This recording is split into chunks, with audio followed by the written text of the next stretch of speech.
꼭 2년 전인 2022년 오늘 러시아 우크라이나 전쟁이 발발했습니다. 전쟁 초기 러시아가 조기 제압할 거란 전망이 있었지만 우크라이나의 항전 의지는 강했는데요. 만 2년을 맞은 우크라이나 전쟁. 현재 전황과 함께 평화를 위한 해법 무엇일지 전문가와 얘기 나눠보겠습니다. 두진호 한국국방연구원 국제전략연구실장 나와 계십니다. 안녕하십니까? 안녕하세요. 네, 안녕하십니까? 네, 실장님, 전쟁이 이렇게까지 길어질 줄 몰랐습니다. 지난 2년 과정 어떻게 평가하시나요? 네, 말씀하신 대로 오늘로써 꼭 이제 전쟁 2년째가 됐고요. 정확하게는 러시아의 우크라이나 침공, 불법적 침공이 되겠습니다. 당초 러시아가 우크라이나를 침공했을 당시 2년 전이죠. 네. 거의 뭐 서방 당국 대부분도 길어봐야 한 1개월 정도 우크라이나가 점령할 수 있는 그런 최장 시간을 1개월 정도로 이렇게 예상을 하고 젤렌스키 대통령을 제3국으로 피신을 시킨다든지 뭐 정부를 이렇게 다른 곳으로 옮기는 이런 구체적인 작업에 착수를 했습니다만 어쨌든 젤렌스키 우크라이나 대통령이 전쟁의 현장에 남아서 우크라이나 국민들과 함께 러시아의 불법적 침공에 맞서서 잘 싸웠고요. 그래서 영토를 지키기 위한 노력, 또 주권을 지키기 위한 이런 노력들이 어떤 국가 총력적 태세로 조기에 확립되면서 어려운 가운데 현재까지 좀 잘 싸워왔다 이렇게 좀 먼저 평가를 해봅니다. 네, 한 달로 예상됐던 이 전쟁이 지금 2년까지 이렇게 이어져 온 건데, 러시아가 지금까지 잘 버텨오긴 했지만, 작년에 2.8 전쟁 발발한 다음에 그렇죠. 이제 외국의 좀 지원도 끊기면서 좀 어려움도 있으면서 좀 고전을 면치 못하고 있는 상황이잖아요. 지금은 러시아가 좀 우위를 점하고 있는 상황입니까? 일단 결론적으로 러시아의 전략적 우위가 좀 확보가 됐다. 그래서 러시아에게 다소 유리한 측면이 있다 이렇게 좀 보고 있는데요. 그 이유는 무엇보다 지난해 우크라이나군이 한 6월 초입니다. 어떤 전선 상황의 변경을 위해서 나름대로 의미 있는 군사적 성과 달성을 위해서 이른바 이제 대반격 작전을 감행을 했죠. 원래는 작년 한 3, 4월 경에 이제 봄이 좀 시작이 되면 이 대반격 작전을 할 거라 예상이 됐는데 이런저런 정치적인 이유로 좀 다소 지연이 됐고 그것이 작년 6월에 시작이 됐는데 문제는 유의미한 성과를 달성하는 데 실패했다는 것입니다. 그 이유는 일단 지상군 위주로 이렇게 우크라이나군이 대반격 작전을 감행을 했는데요. 아무래도 러시아처럼 첨단 전투기라든지 이런 전략 자산이 없이 기계화 유지에 지상군 위주로 이렇게 하다 보니까 아무래도 역부족이었던 측면이 있겠다 이렇게 좀 평가를 해보고요. 두 번째는 최근에 공교롭게도 발레리 잘루지니 전 총사령관이 경질되고 나서 그 자리에 이제 지상군 사령관을 역임했던 올렉산드르 시르스키 지상군 중장을 바로 이제 젤렌스키 대통령이 총사령관에 임명을 했는데 거의 그런 비슷한 시기에 바흐무트의 굉장히 중요한 전략적 요충지입니다. 아우디우카에서 이제 우크라이나군이 러시아의 거센 압박을 이기지 못하고 철수를 하면서 또다시 이게 뭔가 좀 우크라이나의 전반적인 전쟁 지속 능력이 약화되는 것이 아닌가 지금 이런 우려가 있습니다. 네, 말씀하신 것처럼 지금 우크라이나의 반격과 방어가 지금 번번이 좀 실패가 되면서 안타까운 상황인데 무엇보다 지금 고통을 받는 건 우크라이나 국민들의 삶인 것 같아요. 지금 피해 현황은 어떻습니까? 네, 전쟁이 2년째 지속이 되고 있고 사실 이 전쟁은 러시아 본토가 아닙니다. 그래서 우크라이나 본토에서 전쟁이 대부분 이루어지고 있기 때문에 우크라이나 피해가 굉장히 좀 막심한데요. 화면에서 좀 나타나고 있습니다만 사실 정확한 통계치도 이렇게 잡히고 있지는 않습니다만 우크라이나 군인 사상자만 사실은 보여지는 것은 7만 명 이렇게 10만 명, 12만 명이라고 나오고 있으나 러시아군이 주장하는 것은 우크라이나군의 인명 피해가 한 38만 명 정도 된다 이렇게 좀 나오고 있고요. 민간인 사상자도 유엔이라든지 국제기구가 파악한 사망자만 우크라이나 민간인 사망자만 10,000명이 넘고 그중에 영유아도 안타깝게도 600명 정도가 포함이 되겠습니다. 어떤 NGO 단체는 하루 평균 우크라이나 국민들이 42명 정도 사상자 혹은 부상자가 매일같이 나오고 있다. 그래서 인도적 위기가 이렇게 심화하고 있다. 이렇게 좀 발표를 하고 있습니다. 특히 난민 문제도 굉장히 심각한데요. 우크라이나 전체 국민 약 4,400만 명 중에서 최소 1,000만 명 정도의 전쟁 난민이 발생을 했습니다. 그래서 유럽연합이 되겠죠. 폴란드라든지 루마니아라든지 독일 이런 인접한 유럽 지역으로 한 최소 640만 명 정도의 우크라이나 국민들께서 이렇게 피난을 가셨고 국내에는 그러니까 이제 동부 지역에 격전이 벌어지고 있으니 그 지역을 피해서 서부 지역이나 이런 지역으로 이렇게 피신한 국민들도 최소 370만 명 가까이 이렇게 되는 그런 상황. 그래서 인도적 위기가 매우 심화되고 있다 이렇게 평가할 수 있습니다. 네. 네.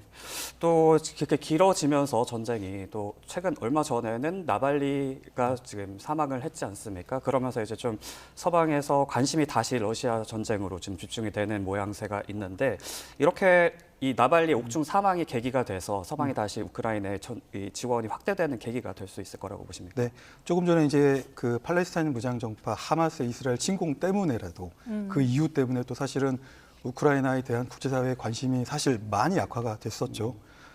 그런 가운데 이제 2주년을 맞았기 때문에 국제사회에서도 느슨해졌던 우크라이나를 지원하겠다는 그런 의지, 뭐 연대를 강화시키려고 하는 그런 차에 알렉세이 나발리라고 하는 러시아의 대표적인 반정부 운동가가 네. 북극 지역에 위치한 하르프라고 하는 야멜로 네네츠구 자치구에 위치한 하르프라고 하는 러시아 제3교도소에서 의문사했습니다. 네. 마침 나발리가 사망했던 그 시기에 이제 유럽에서는 독일의 뮌헨 안보회의라고 하는 그야말로 러시아의 우크라이나 침공을 규탄하는 이런 이제 안보회의가 열렸고 마침 그런 계기로 해서 나발리의 죽음이 전 세계적으로 크게 이제 관심을 받았고요. 바로 나발리의 돌연사 혹은 나발리의 순교를 통해서 어찌 보면 잊혀져가던 우크라이나 전쟁이 다시 이렇게 관심을 받고 있고 젤렌스키 대통령 입장에서는 다시금 전쟁을 수행할 수 있는 그런 동력, 모멘텀을 얻고 있는 그런 상황입니다. 네. 또 다음 달에는 러시아 대선이 있는 걸로 알고 있는데요. 이 나발리의 사망이 대선 가도에는 또 어떤 영향이 미칠까요? 네, 러시아 국내적으로도 모스크바라든지 상트페테르부르크 같은 이런 대도시를 중심으로 사실 나발리의 죽음을 애도하는 질서 있는 이런 이제 추도 행사들이 뭐 자연스럽게 진행이 되고 있는데 네. 사실 이제 공권은 또 이제 민감하게 이제 반응을 하면서 그런 행위 자체에 대해서 뭐 체포를 한다든지 이런 법 집행을 하고 있는 그런 상황입니다. 그럼에도 불구하고 나발리의 이 죽음이 푸틴 대통령의 다음 달에 있을 대통령 선거에 미치는 영향은 그다지 크지 않을 것으로 예상이 되고요. 물론 이제 나발리 돌연사 이후에 나타나고 있는 러시아 뭐 대통령 후보들의 지지율은 아직 나오지는 않았습니다만 현재 푸틴 대통령 지지율이 최소 80% 이상을 상회하고 있고 대선이 만약에 개최가 된다면 누굴 찍을 것인가에 대한 이런 언론적인 질문에 원칙적인 질문에 대해서도 75% 이상의 이제 지지율을 기록하고 있는 전반적인 상황을 봤을 때 푸틴 대통령의 5선 성공 대세에는 그 미치는 영향이 좀 미미할 것이다 이렇게 전망을 해봅니다. 네, 말씀하신 것처럼 뭐 푸틴 대통령이 이번에 당선이 되는 거 거의 확실시되는 분위기인데 이런 가운데서 나발리의 부인이죠. 나발라야가 이제 국제사회에 푸틴의 대선 결과를 인정하지 말아달라 이렇게 좀 주장을 하고 있는데 여기에 대해서는 어떻게 보십니까? 율리아 나발라야입니다. 네. 나발리의 이제 나발리의 이제 부인이 되겠죠. 네. 그래서 이 율리아 나발라야는 화면에 보시는 것처럼 최근에 이제 조 바이든 대통령을 미 백악관에서 만나서 어떻게 보면 이제 기획살인으로 규정을 하고 있기 때문에 네. 이런 차원에서 미국의 도움을 받고 이제 뭐 유럽연합이라든지 국가들과 공조해서 이것에 대한 실체적 진실을 좀 밝히기를 원하는 것이고 또 그것이 연대를 통해서 다음 달에 있을 러시아 대통령 선거에도 일정 부분 어떤 국제사회의 여론을 형성하기 위한 그런 이제 목적도 같이 있다 이렇게 좀 보고 있습니다. 네. 이번 이제 러시아 우크라이나 침공으로 탈세계적인 신냉전 시대가 왔다 이런 평가도 나오는데요. 이 세계 안보 지형이 근본적으로 변화하고 있다라는 분석도 나오는데 받아들이시나요? 네, 러시아의 우크라이나 침공으로 인해서 사실은 명확하게 이제 권위주의 진영 그리고 민주주의 진영이라고 하는 이런 세력권 분리 현상이 지금 굉장히 가속화되고 있다라고 이렇게 좀 보고 있고요. 사실 러시아의 우크라이나 침공이 남의 일이 아닙니다. 우리가 살고 있는 동북아 지역에도 이게 지금 영향을 미치고 있습니다. 이런저런 모습으로 영향을 미치고 있습니다. 우리는 대북 억제 능력을 강화하기 위해서 동맹을 또 강화하고 있고 또 이웃한 일본과 함께 한미일 안보협력이라고 하는 기제를 통해서 이런 안보협력을 강화하고 있는 가운데서 러시아 우크라이나 침공으로 인해서 북한과 러시아가 또 가까워지고 있고요. 네. 아직은 이 러북 이런 어떤 정책 공조에 그다지 많은 관심을 보이고 있지는 않습니다만 또 중국도 이 중러북 삼국 협력에 또 어떤 관여할 가능성도 있기 때문에 이런 부분들이 우리가 살고 있는 동북아 지역에서도 분명히 어떤 군사적 긴장 고조로 연결될 수 있는 가능성이 여전히 있다 이렇게 좀 보고 있습니다. 네, 말씀하셨던 것처럼 이렇게 북러가 이렇게 밀착을 하면서 뭐 이번에 러시아 전쟁에서 북한산 무기가 많이 발견이 됐다, 뭐 화성 11형이라든가 이런 무기가 많이 발견이 됐다고 하면서 이제 우크라이나 전쟁이 북한 무기의 시험장이 됐다 이런 지적도 나오고 있는데 여기에 대해서는 좀 어떻게 보십니까? 우리 어떤 안보에 미칠 영향에 대해서도 좀 굉장히 저는 민감한 문제라고 생각을 하고 있고요. 이미 우크라이나 검찰 당국을 포함한 우크라이나 국방 당국에서도 명확하게 러시아의 포병 탄약과 여타 방사포 탄약, 나아가서 탄도미사일이 사용이 됐고 그로 인해서 우크라이나 장병 그리고 민간인들이 무고한 민간인들이 사망했다라고 발표를 했고요. 이와 함께 유럽연합도 어제 시간으로 현지 시간으로 어제 23일이죠.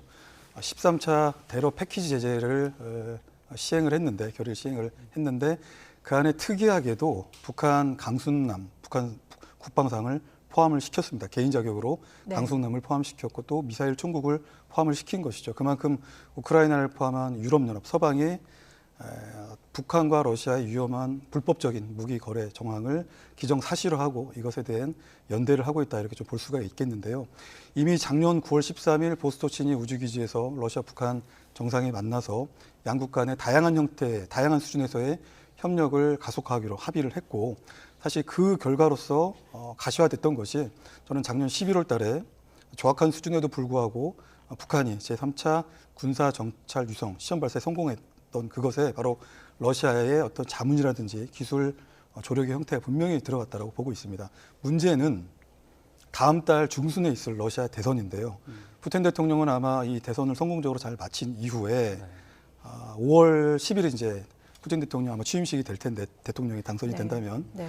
대통령 당선일을 전후해서 평양을 방문하고 나아가서 베이징을 연계 방문할 가능성이 큰 것이죠. 그래서 아마 푸틴 대통령의 평양 방문을 통해서 러시아와 북한 간의 안보 협력도 더욱 가속화할 가능성이 크고 바로 그런 부분들이 우리 한반도 나아가서 동맹에도 위협으로 작용하고 있다 이렇게 볼 수가 있겠습니다. 네. 그리고 또 올해 11월에 열릴 미국 대선도 큰 변수가 될 것 같아요. 누가 이기냐에 따라서 이 우크라이나 지원 정책도 크게 달라질 텐데 어떻게 좀 변화가 될까요? 네, 조 바이든 현 미국 대통령이 당선이 된다면 별 문제가 없을 것 같고요.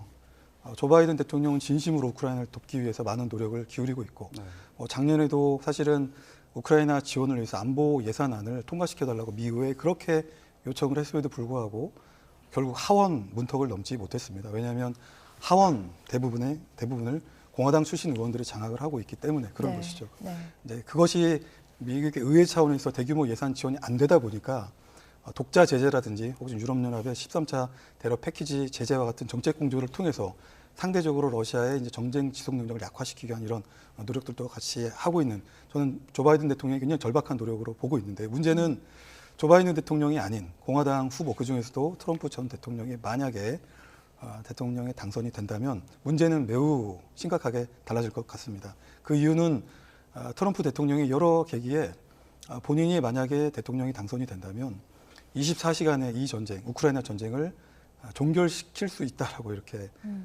주장을 하고 있는데 그 방법에 대해서는 구체적으로 얘기를 하지 않았습니다만 네. 상식적인 수준에서 우리가 예상할 수 있는 것은 우크라이나에 대한 무기 지원, 재정 지원을 급속하게 이제 이렇게 줄임으로써 우크라이나의 전쟁 능력을 자연스럽게 약화시킴으로써 러시아가 승리할 수 있도록 그런 분위기가 만들어질 수 있다라고 하는 우려가 있는 것입니다.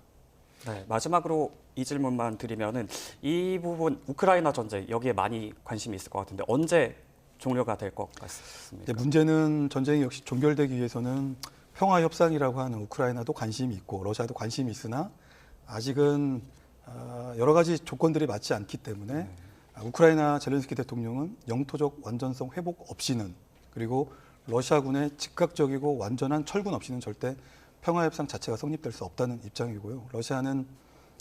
러시아군이 점령하고 있는 현재 4개 지역, 나아가서 2014년에 병합한 크림 자치공화국과 세바스토폴 시는 우크라이나가 주장하는 것처럼 평화협상의 전제 조건이 될 수 없다는 입장입니다. 그래서 이해 당사자 간의 대화를 통한 평화협상 복원 자체가 어렵기 때문에 결국 이 전쟁은 오는 11월에 있을 미국 대통령 선거 그 결과에 따라서 향배가 결정될 것이다 이렇게 전망을 해봅니다. 네, 알겠습니다.